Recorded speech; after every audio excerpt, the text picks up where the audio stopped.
और ये भी थानेदार ने कहा था कि रास्ते में से वंडा और शिटाला भी खिलाना है, खाली पेट नहीं छोड़ के आना। नहीं, वैसे उसने कहा था आगे बैठो, मैं पीछे कंफर्टेबल रहता हूँ। मुझे ये हैरत हो रही है आप पे कि आप किसको बता रहे हैं कि ऑफिसर की पावर क्या होती है। पावर स्टेशन पे भी काम करते हैं। यार ऑफिसर है भाई, ऊंट दे उत्ते एडे सोहने फुੱਲ बूटे बनांदा कि तेनू मैं की दसां। ये वाले खुद ही खुद ही मशीन अपनी है आपकी। बकवास कर रहे हैं क्या, तरह छिले दे ऊँटर का मुंह है। इसका हाँ, ऑफिसर को जुगत कर रहा है।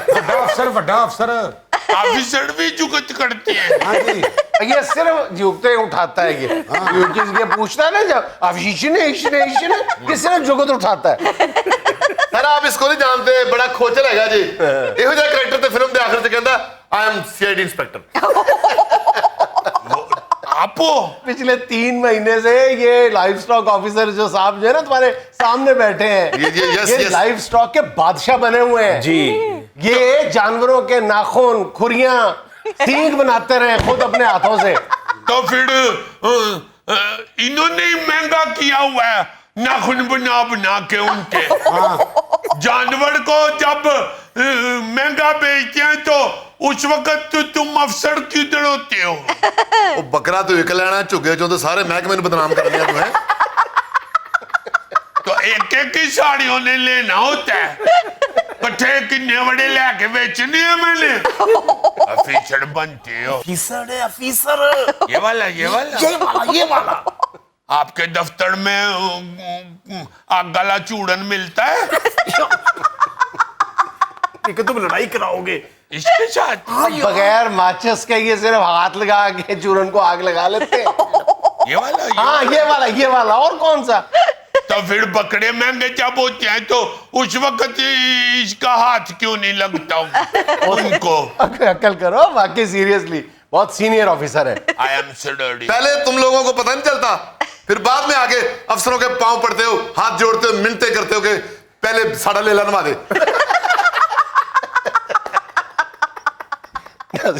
यहाँ मुझे लेना एक छोटा सा वक्फा, हमारे साथ रहिएगा। 135 सेंटीमीटर लंबे हैं इसके सींग। अच्छा अरे वाह। ओहो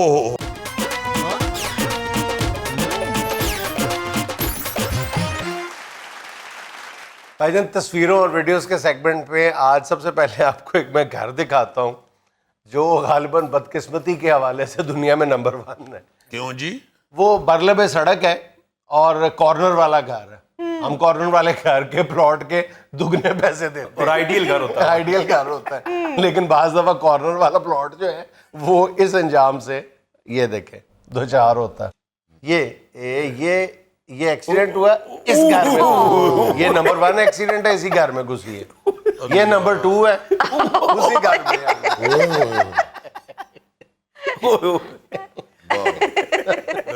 ये प्लाट लेके किसी आपा बाप है।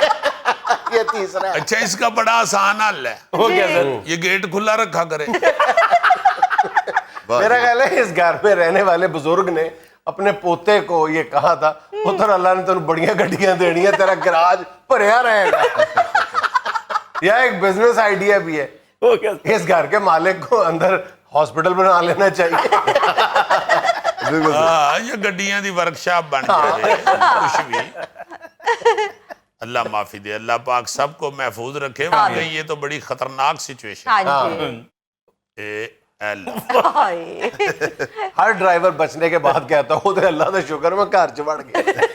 अच्छा ये भी हो सकता है कि अंदर बह के मालक के नंडिया होवे 1 2 3।